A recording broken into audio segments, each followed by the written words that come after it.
Welcome to Ask Cadence, everybody. Thank you for downloading and listening. My name is Pete Wright. I'm sitting around the table here with Scott Lissit. Hello, Scott. Hi, Pete. Glad to be here. Thank you for joining us. And John Patton. Hello, John. Hello, Pete. How are you? I'm doing very well. I'm doing very well because we have a great question from a Cadence attendee, a seminar attendee. Here it is.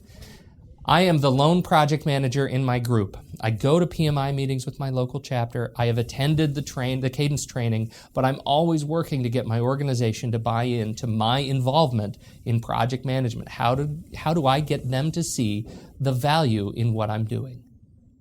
How do we help these folks become the seed for change in their organization, whether they attended a Cadence training or any training?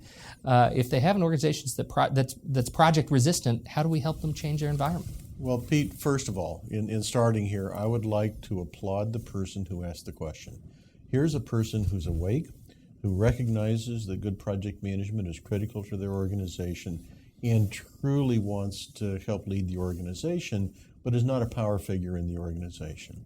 So as a byline here, I'd say, let's remember this proverb, actions speak louder than words.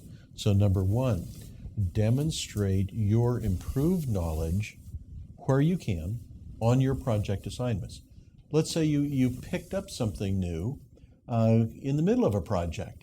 Well, you have the perfect lab to experiment with this. If it's a planning technique, if it's an organizing technique, then use it to organize the rest of your project. And use it to meet your commitments. When you're meeting your commitments with an improved tool, and you're working more efficiently and more effectively, people are going to notice that. And they're going to ask you how you did it. They're going to ask you, what is that you're using? And if there is an improved tool and it's demonstrated, then people always look for ways to adopt it. And let's use an analogy of the bow and arrow being presented to somebody who has been using a spear for the first time. What's that thing you're calling a bow?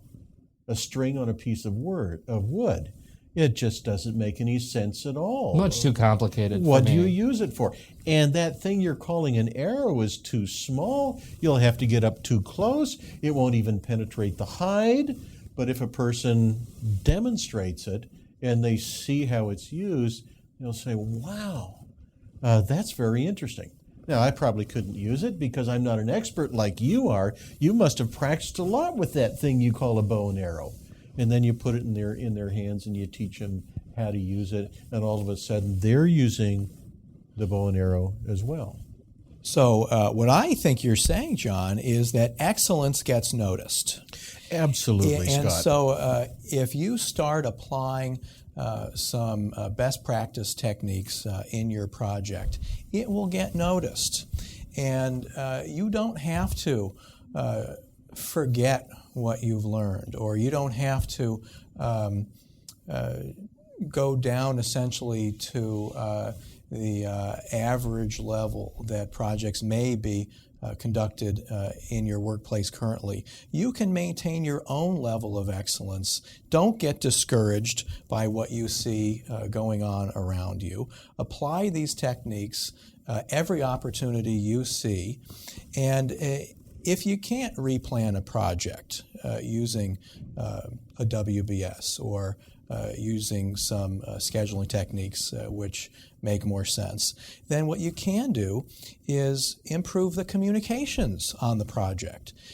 Have weekly status meetings. Ask people to come to those meetings and be prepared to say whether their task is in green status or red status or has an issue. Don't let anything get out of hand. Work those issues on a weekly basis. You don't have to do any replanning to do that. John? Scott, you just brought to mind that these are fundamentals. They're fundamental techniques for getting a project done. And it causes me to remember a project manager from a large corporation that went to a seminar. She was inspired. She went to the seminar because she had been assigned to a project and she didn't have much project management experience.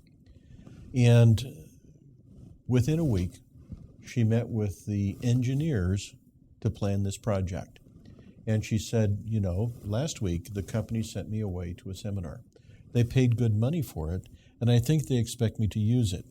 Now, I'm going to work on applying it to the planning meeting today. And we may be doing things differently than you've been used to doing them in the past. I'm only going to ask you one thing.